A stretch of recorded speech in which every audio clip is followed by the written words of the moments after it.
And welcome back. Round 3. Dr. Bill Deagle joins us tonight. Bill is usually with us on Thursday nights, but we're happy to have him anytime we can get him.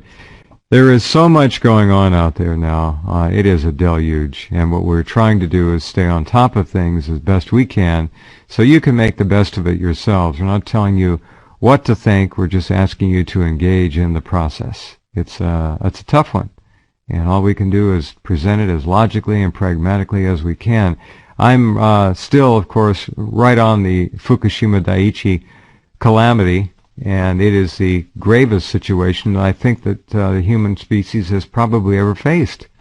Outside of an off-planet enormous asteroid hit, I can think of nothing that might mess up more days for more people than the Fukushima plant when they try to remove these spent fuel rods, and there's some new ones in there too, but most of them are spent, from reactor 4 spent fuel pool.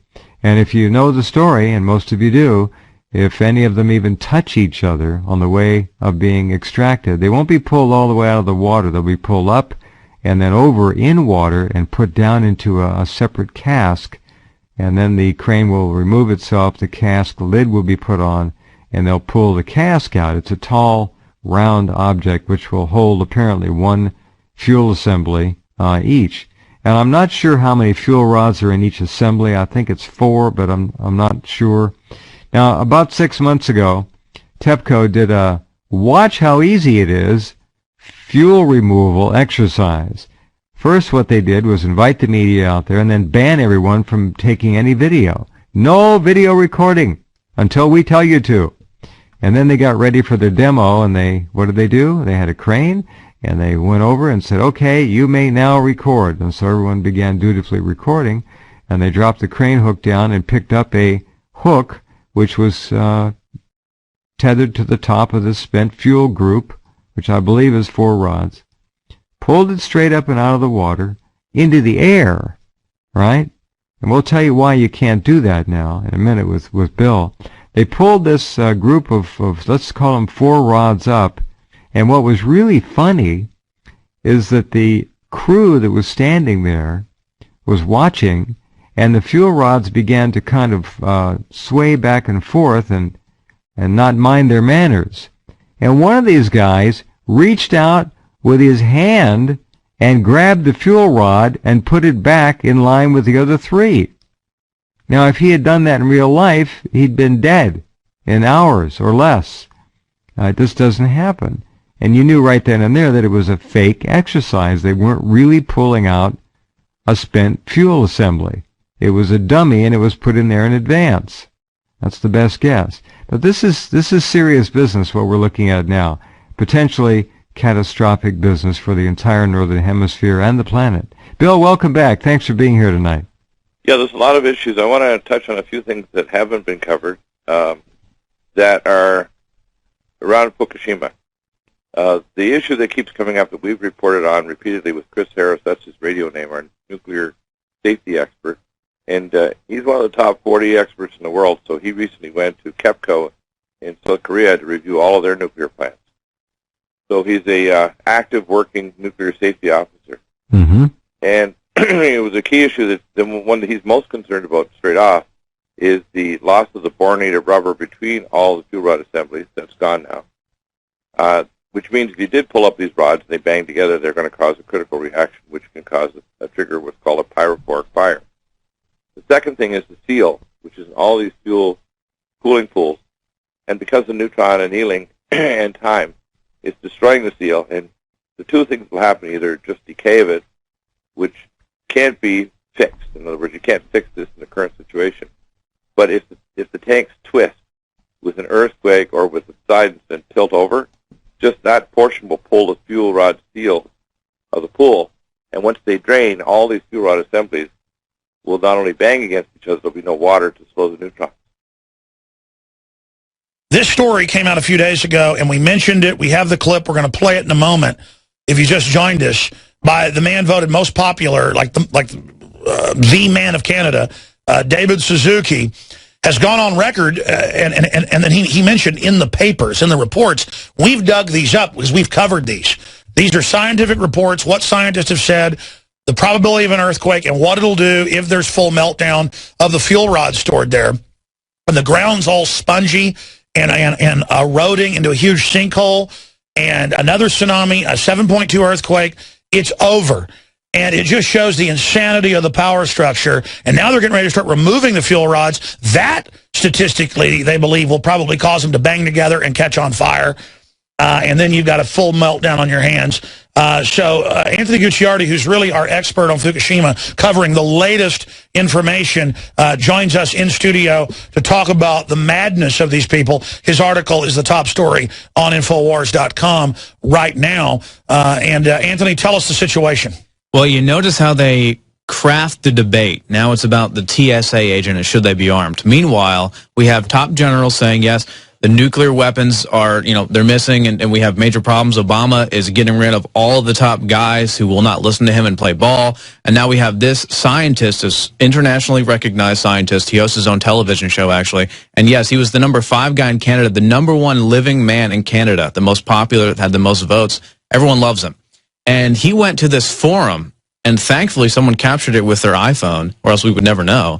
And he was alerting them, kind of like a behind-the-scenes deal, saying, listen, this is about water ecology, this conference, this symposium, but the real thing is Fukushima. And he was saying if just one more earthquake, 7.0 or higher, happens, and he said there's a 95% chance that it will happen over the next 3 years, then Fukushima would just absolutely melt down, and the U.S. would have to be evacuated, and then that Japan would go, quote-unquote, bye-bye. So he's basically saying everyone in Japan would die. And he's a physicist and a bunch of other stuff. Yeah, and it's not like we're saying this or we're making this up. This is a direct quote. He's saying there's a 95% chance this will happen in the next 3 years if we don't do something about it. And I agree with that because that's our own analysis from Dr. Busby and other top folks we've had on. There should be 50,000 people there in radiation suits, rotating in and out in lead suits in a world emergency to clean that out right now. Instead, I've read that they can't get workers to go in. The starfish are melting and dying. The butterflies are dying and are mutated. The kids are dropping dead. People are staying there to take care of their horses and livestock. They're dying. And the answer is just let it happen. No, there's still plenty of people living in the Fukushima region. Well, Ann Coulter says they should be thankful. No, they should be. No, that whole idea is that if you have a little bit of radiation, you get immunized like a vaccine. But no, the concept here is that TEPCO is now going in. Are you racist against radiation? I'm absolutely racist against radiation. I don't want to take Ann Coulter radiation pills, but maybe we should start promoting that. So I think the key thing here is they call it the TEPCO Mafia now because they're just so bad at what they do. They're either incompetent or nefarious. No one really knows. I mean, they're taping things up with duct tape at this nuclear plant. It's on life support right now, and they're taping it up with duct tape. But what's going on is the United States is moving in with some scientists, some little guys to go maybe help with the Fukushima disaster that could potentially blow up and, he says cause the U.S. to evacuate. But they're going in and they're going to test the reactor 4, extracting some fuel rods because they said that one was actually not melted down. The other ones have volatile, toxic elements inside of them all. But the thing here, and there's 1,400 of them, if just 2 touch at all, they will blow up. And it could mean the entire explosion of the entire facility. Could just mean a massive amount of radiation leakage into the Pacific. Yeah, for folks that don't know, bombs are bad, but they dissipate and are cleaner when they detonate. There's less. I mean, you're talking about a small ball of it, that blows up a whole city. Yes, it's purified. This is just mass ton upon ton. 6 reactors smoldering, half blown up, just hellish, and it's all sliding into the sea because they got to keep pumping water in on them to keep them from exploding. I mean, it's just a hellish situation. Well, they admitted. Well, actually, TEPCO didn't admit. First, they lied, and they said that it was just a bit of radiation. Then an independent study in Japan found it was 2.5 times the amount of radiation initially released, and that 70% of all the cesium and radioactive waste went into the Pacific Ocean on purpose. They said, just... By the way, I'm going to be honest. I mean, this is what I've said when I've talked about the nascent iodine that we've produced and we sell, because all the scientists and doctors say this is the best thing for protecting your thyroid. But that's not a silver bullet. The only thing I can do if this really blows up is I've got to go to the Southern Hemisphere. I guess I'll tell the crew, come with me if you want to go, and we're going to have to, try to, this is, unbelievable. This is unbelievable. And notice, it was the Canadian version of Huffington Post where I found this guy's video, and has 100-something thousand views now. We're publicizing it majorly. But this wasn't even in the mainstream press. It's like Fukushima's going to blow up. The U.S. is going to be evacuated. Japan, everyone in Japan. By the way, he's reading scientific papers that we've listed in the article. This is what the scientists, from bad to worse, they look at the different scenarios. There's not a good scenario unless you have like 100,000 people. They work by the thousands, 1 week on. You give them some huge amount of pay to do it. In lead suits, you go in an emergency situation, you extract everything out of there, but nobody wants it. So everybody passes the buck as the time bomb just ticks down. Well, this is the perfect psychology of these delusional people. That's it. And these people are insane. And there's numerous ways they could do it with cement and everything. They could have this, a massive expansion that could protect everything to some degree, but they're just not doing it. They're like, oh, we'll just go in and remove those rocks. That's right. It's been recommended that, say, 20 miles away with trucks, you bring it to a giant quarry, and you have big sections where you get them, pour concrete over them, seal them, and then move on. But they won't do that either. And then you ask, what are you even going to do with those rods when you extract them? Shoot them into space is most likely the answer. And then meanwhile, Obama's recommending we build all of these nuclear power plants in the United States along the coastline. I mean, this is just complete insanity, just complete and utter chaos, which I guess they want.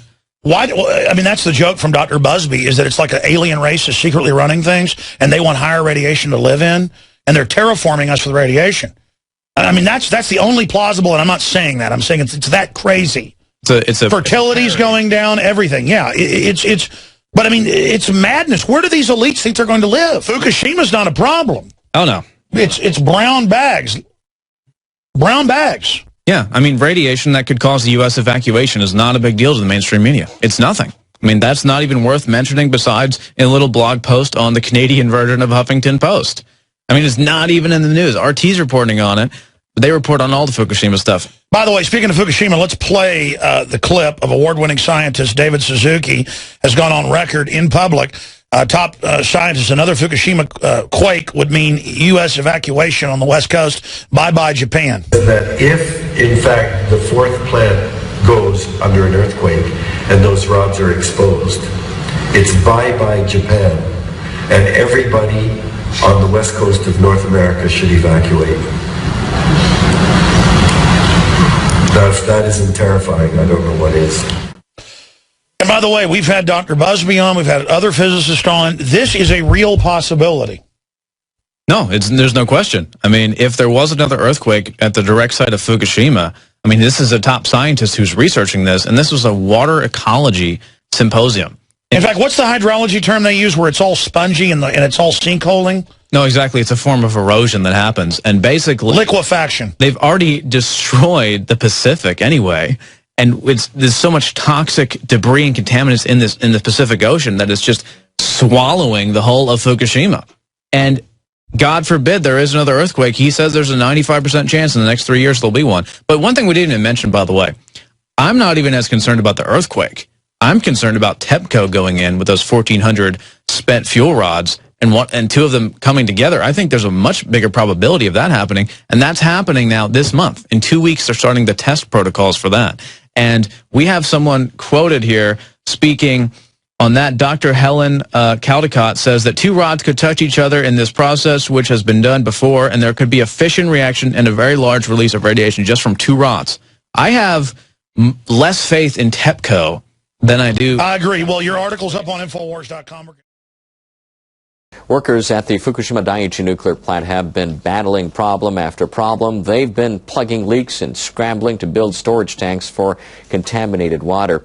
Now they're about to begin work on a task that's taken years to prepare.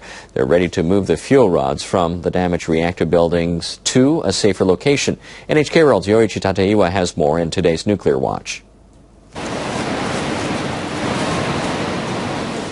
The media entered the Fukushima Daiichi on Wednesday to see the number 4 reactor building.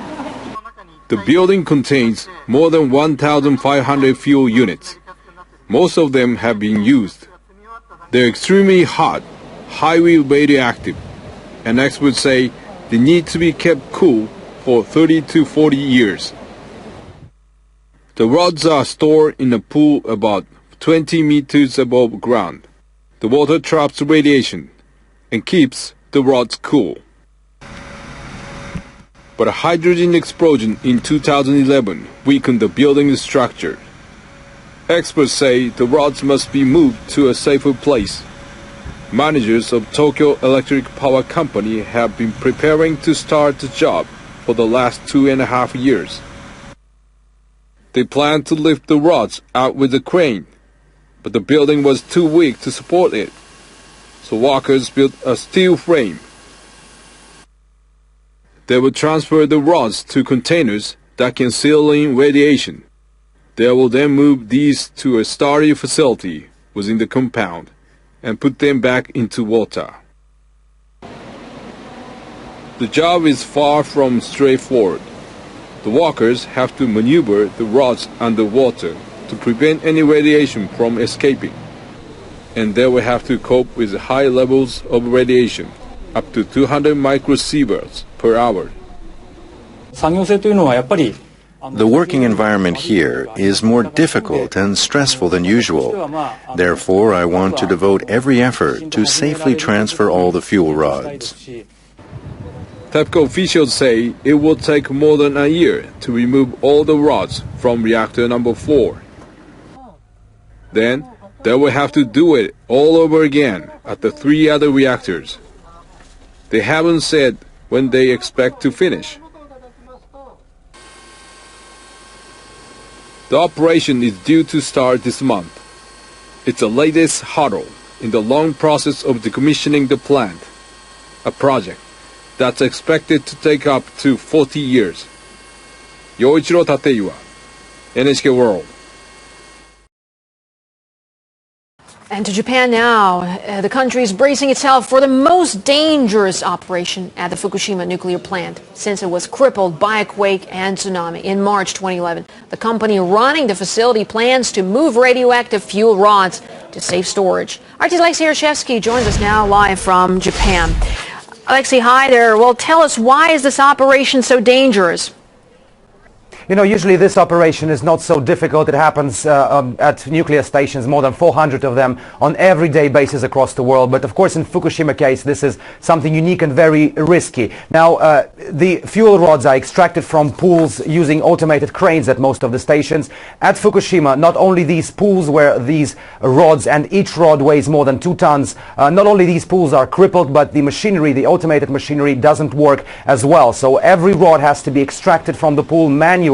Now imagine, provided that these rods cannot even hit each other, this may cause a nuclear chain reaction and grave consequences. Now imagine if a human error or for instance, an earthquake, and this area is very seismic active. Just last week, 10 days ago, there was a earthquake in the area, a 7-point magnitude earthquake not far from the station. So anything like this, God forbid, of course, but if anything like this happens, then the consequences could be even more severe than what it is now. But the TEPCO company running the Fukushima clear-up process and the Japanese government are now in a vicious cycle situation because on the one hand, they need to remove these fuel rods. They are contaminating the water, as has been reported, in the waters of the Fukushima nuclear power plant. And on the other hand, of course, this is a very risky venture because they have to literally extract every rod, and there's more than 1,000 of them, and each rod has to be extracted manually. Indeed, it's a very complex facility, and you've traveled to the exclusion zone. We know that. What did you see there? What did you witness there? Well, we just returned from the Fukushima exclusion zone. The closest we could get to the nuclear power station was about 6 kilometers, the final checkpoint before you enter the completely no-go zone. We actually managed to sneak inside the no-go zone in other parts of the area. And what surprised me the most, and I've been to the Chernobyl exclusion zone on many times, that some of the towns and villages just 10-15 kilometers from the nuclear power stations have now been reopened for people. We literally saw the people rebuilding their houses. To be fair, the radiation levels there are quite low. They are lower than in some of the European cities, in fact.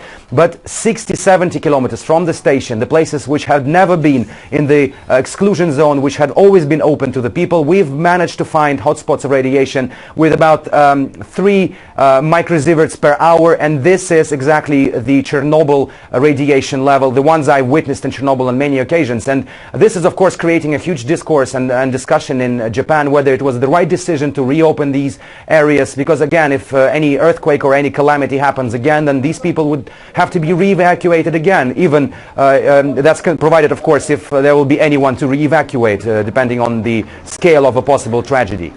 Well, just picking up on what you said about the discourse that's been opened by the situation in Japan, how strong is the anti-nuclear movement in the country? Well, in fact, in the Fukushima region itself, there are several NGOs who do not believe the government and the TEPCO organization in their measurements of the radiation levels. The one which struck me the most, and we talked with them yesterday, the movement called the Mothers of Fukushima. These are ordinary women who are afraid for the safety and health of their children. They bought radiation meters, which the cheapest of them costs around $1,000 US, and they're just patrolling the areas, taking their own measurements and sending them to the government. But the government, as they say, is doing nothing. It is not considering their radiation measurements, as if they're trying to play down the scale of the things happening. Even in Tokyo, in front of the industrial ministry, there's a picket, there's a protest happening for already 800 days with people there protesting against nuclear energy and the actions of the government and the TEPCO. They told me today, which also was quite shocking to me, that they are against the idea of holding the Summer Olympics in Tokyo in 2020. So you can see how serious the rhetoric of the anti-nuclear movement is now in Japan, even though they say that their voice is being often silenced by those at power. Right, Alexei, thank you so much for bringing us this update live from Japan. And Christina Consolo, founder and host of Nuked Radio, doubts that engineers will be able to pull this off, given the level of damage at the plant. The more I study this problem, in fact, I've been up all night reading. I haven't even gone to sleep yet. The more that I look into this, I don't know how Japan thinks they're going to pull this off. The pictures that have been released by TEPCO and the amount of damage that the racks in the pool have sustained, there's no way that they're going to be able to pull those assemblies out and do it without bumping into other things, and that's where the danger is. The other problem is we have 3 molten cores that we don't even know where they are, and it's really surprising that there isn't a single expert that has called for ground-penetrating radar in order to identify where these cores are, so that that problem can also be addressed.